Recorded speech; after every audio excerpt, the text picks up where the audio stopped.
Holding tea lights and laying flowers, hundreds of people paid silent tribute to the victims of the Columbine High School massacre, marking a somber anniversary.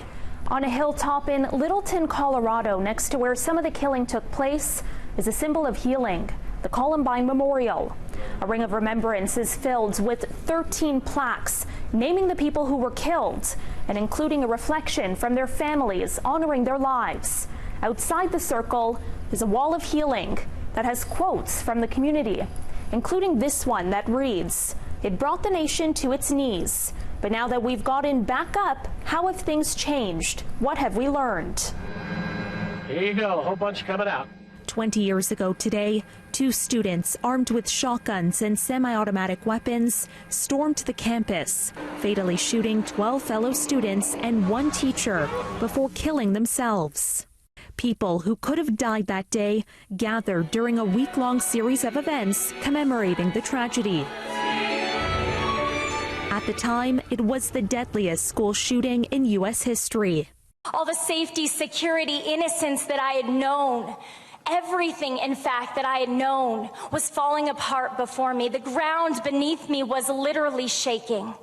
What I needed most was hope. Survivor Patrick Ireland was shot twice in the head.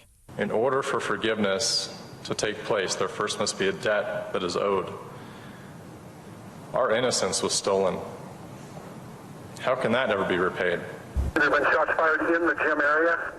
The massacre at Columbine forever changed the way Americans go to school.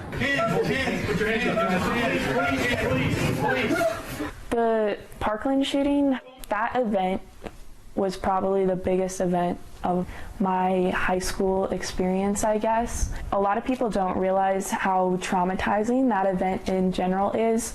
It instills so much fear within the American public, and seeing those students, but now knowing that that could be me. Columbine senior Kaylee Tyner wasn't even born on April 20th, 1999, but the specter of a school shooting is something she and so many others have been forced to grow up with.